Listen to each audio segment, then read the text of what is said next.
All right, guys, let's go ahead and jump into this. The only way you can make a profit is number one, you got to know your costs.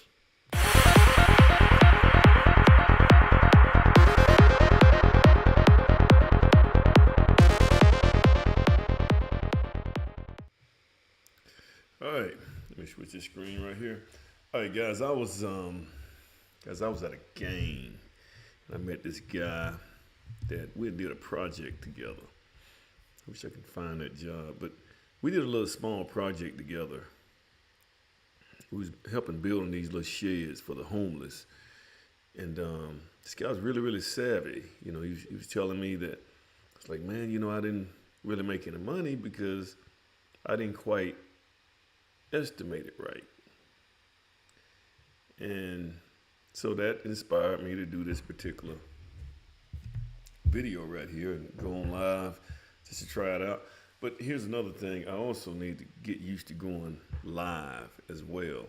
Maybe you guys out there who can see me, you guys can come on and, maybe ask questions, like, share, subscribe. Guys, it don't take much to hit the thumbs up or thumbs down button, whichever one you want to do. But it also helps the algorithm out and help this information get to other people. But I was noticing that when he told me that, I started to realize that a lot of builders' downfall, especially in this market that we're in right now,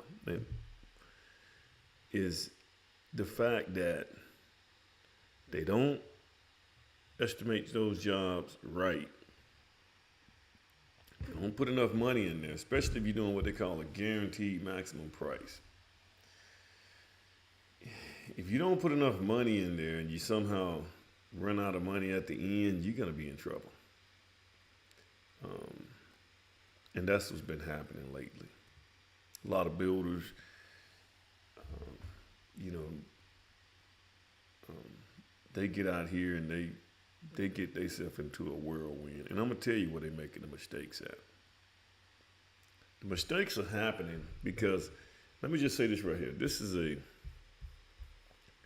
If you look right here, I always can't get it. This right here thing just don't ever act right. I gotta figure something else. Gotta figure something out about my screen here. But it keeps going bad. So I have to get it right. I gotta figure this thing out about this sidebar on the Mac computer. It actually slows the computer down, so I got to figure out something else. But, and I almost forgot my thought. My thought, I should have me a little list of items I should be talking about. I mainly just rambles. I got to get better at that. But here's what we're looking at right here, guys. I'll tell you what's been happening now, guys. When I do a job, let me just, I'm just going to go to my job. This is a particular job that I want to use. But if I go to my job, these are some jobs that I did over the last couple of years.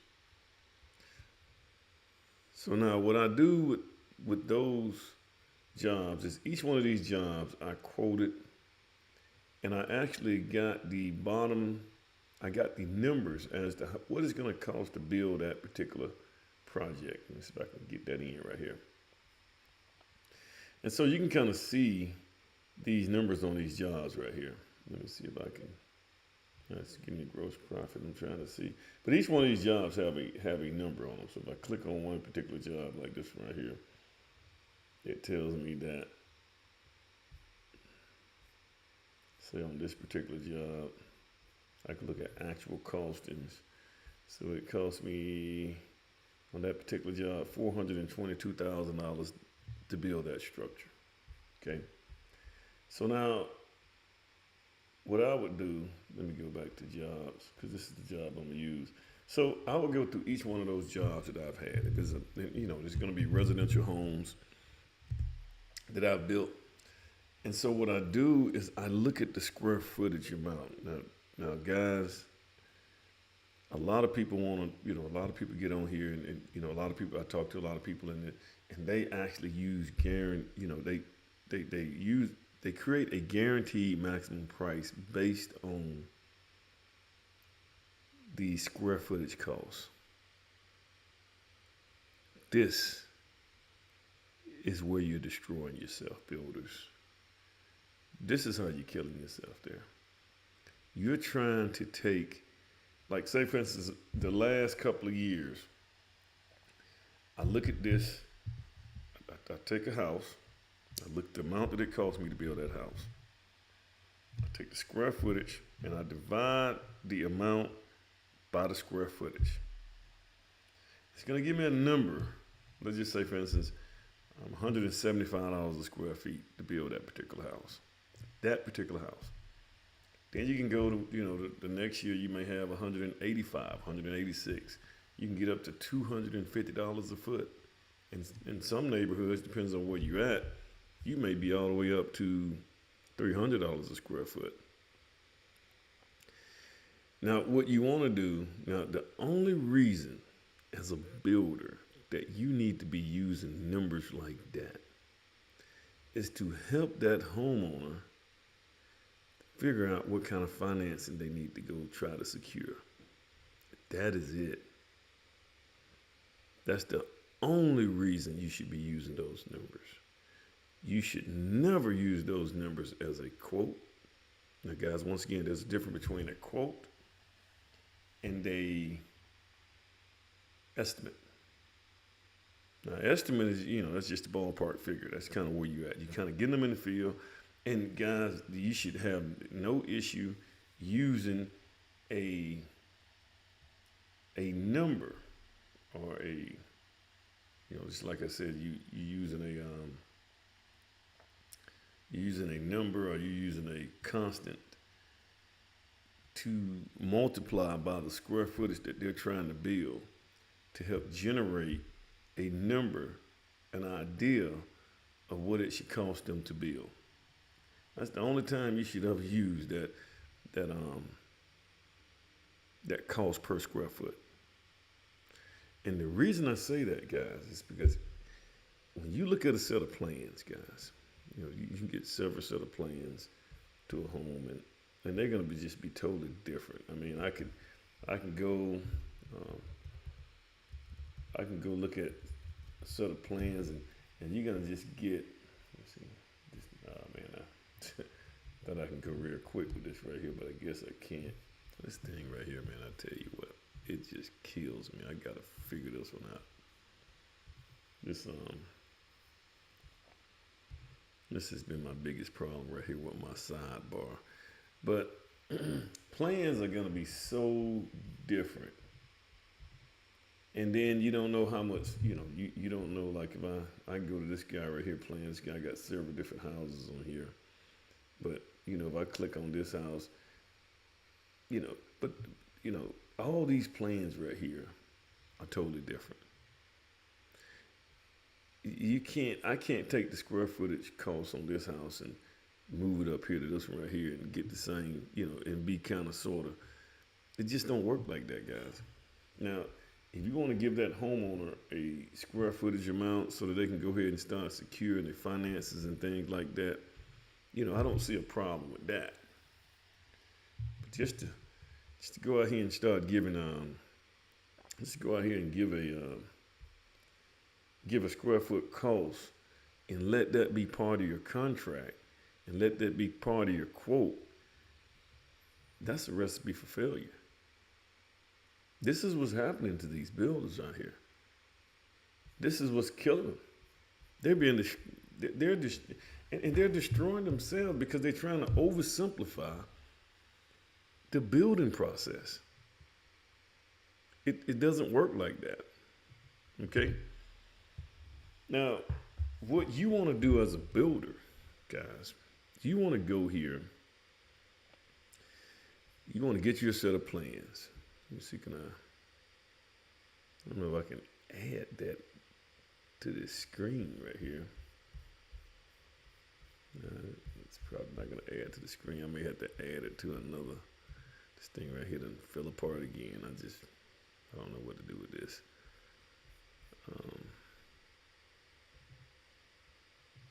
see if I can add it to the screen. So, you know something?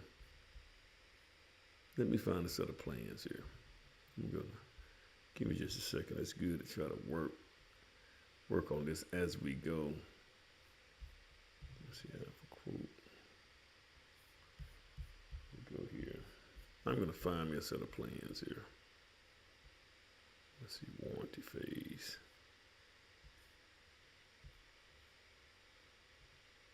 There we go.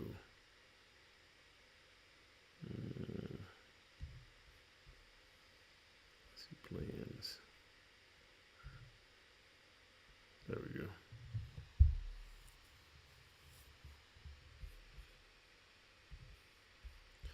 Then I'm gonna see if I can add that to this right here as well. Let me see.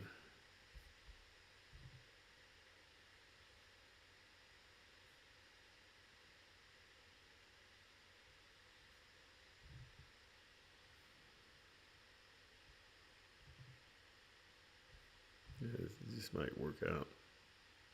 It's not gonna work the way I wanted it to, but I'm gonna try this right here. See, can I pull it up? Nah, it's not gonna work. You know, but I can't always do this right here. Let me see. I'm trying to find you guys a set of plans here. I might have to bump off and come back again. So let's try this right here while we at it. Let's see, capture. Let's just display this right here. Add.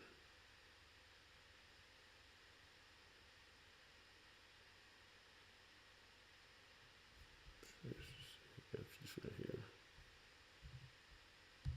Do this right here. All right. That's good. I think I got it.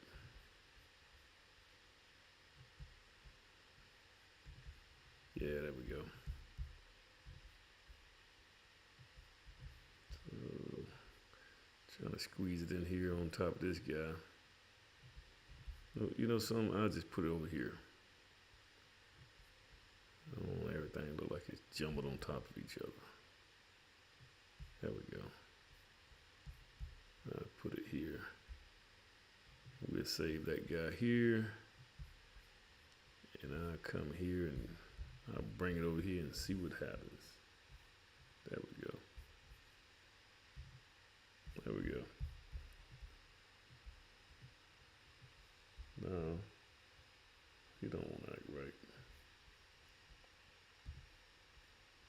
So, guys, if you're looking at a house here, so I'm looking at this house here, and this, number one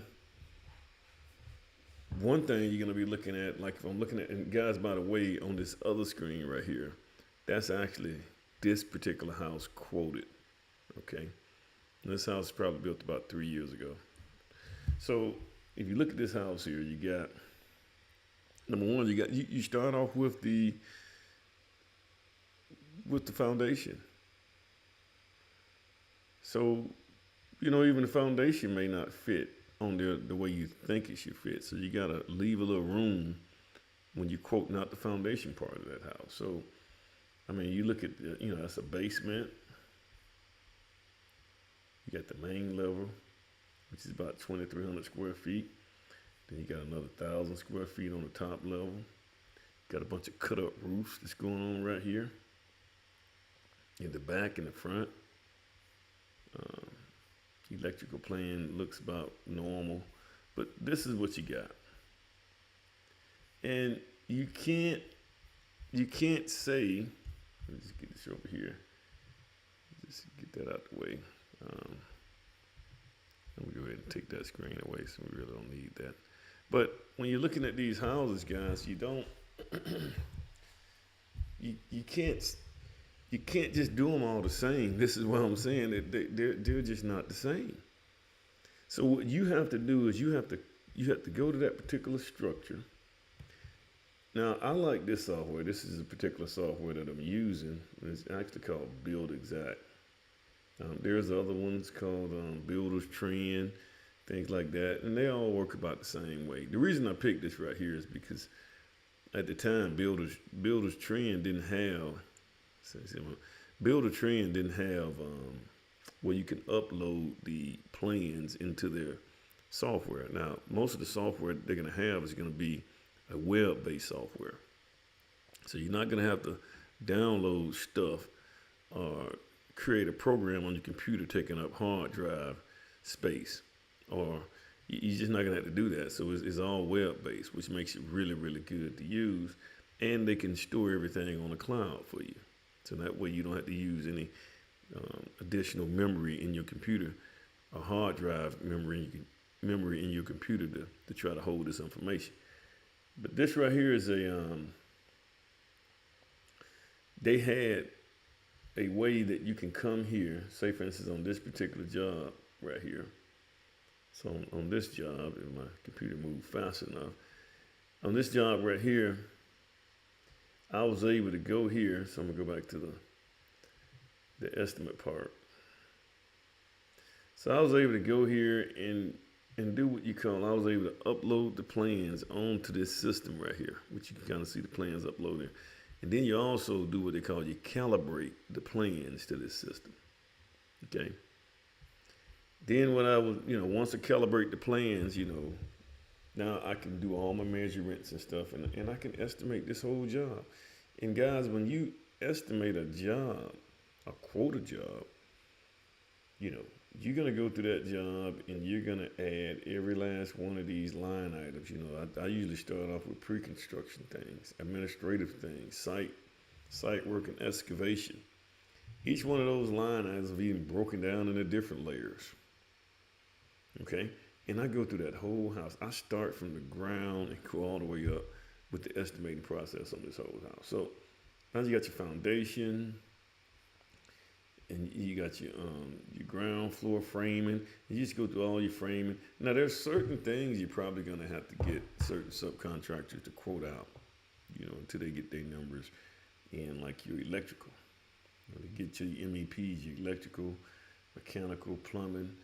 The other things you can kind of almost figure out if you're a good math person, which I used to be a math teacher, so I can sit down and just calculate all this stuff. But there's like 30 different line items I have here, and each one of those are even broken down into several smaller pieces. Like when that stuff it's all broken down. All these different things are broken down into even smaller pieces. And you want to go through that entire house. And guys, it takes a little time. If you're gonna do it, it takes a little time. If I do these right here, it may take me 2 weeks to put all this stuff. I get a set of plans and put all this stuff in those plans and come up with a number that I feel comfortable with. Now, that being said, some people don't have the time to do that, which I understand why some builders just, they want to do the square footage thing. They don't have time to do this stuff. So what I suggest you do as a builder, you can hire people to do these estimations for you. I mean, they can give you at least the numbers on them, the amount of quantity that it's going to take to do it. So say, for instance, if you got concrete, they should be able to tell you how many yards of concrete you're going to need. You might want to add another percentage for waste. You got estimators that actually do this, and they may charge you $400 or $500 per house. Then you may, if it were me, I would even have the homeowner to pay for that. If they just want me to estimate it, let them pay for the estimation. Say, hey, I estimate it for you. It's gonna cost you $500 to do it. Some homeowners gonna cringe at that because they don't really want to pay you for an estimation, but it's costing you time, so they need to pay for that.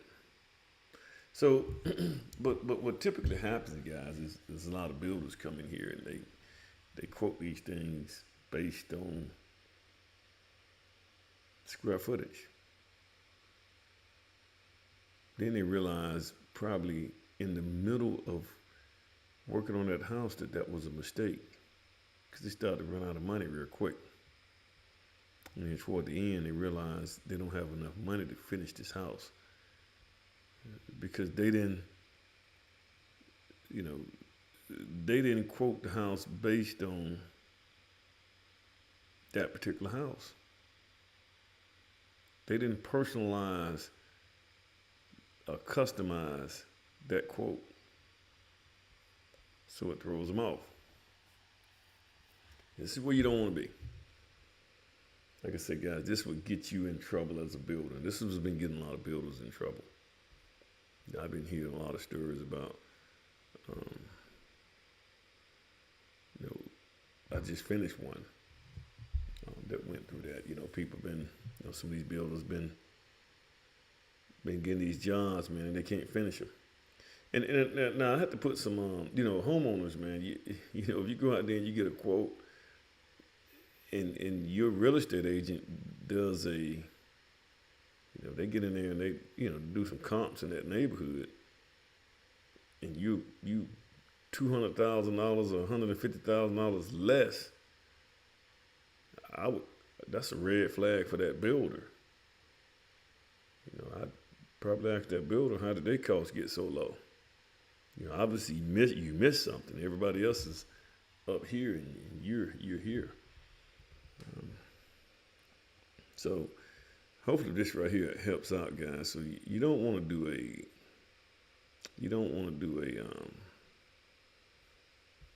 we call it you don't want to just get that thing, get a number and multiply it by the square footage, and that's how you come up with your quotes. And this is just a good way to get yourself in trouble, guys. What you want to do is you want to do a line item by line item, and figure out what it's going to cost to build that structure, and go with that. And here's another thing, builders. You know, shoot it straight with the homeowners. If it can't be done, it just can't be done. If you can't get them, don't just give them a number that they want to hear. Or give them a number to make them feel good. If it can't be done, it just can't be done. Tell them that. Be prepared to walk away from these jobs. If you got a number that you feel comfortable with, and you done went over it 2 or 3 times, and you got those numbers where you want them to be, and makes sense to you, you know, if they come in and say, well, you know, I can't do it, you know, or they try to Jew you down, just let it go, man. Let it go. Let them go find another builder. Because at some point in time, it just is what it is, man. This is what it costs to build a house. Okay. Hopefully you guys, hopefully that helped out a little bit. I was just thinking about this, and I just decided to come on and create this little short stream, maybe long. But you guys have a good day.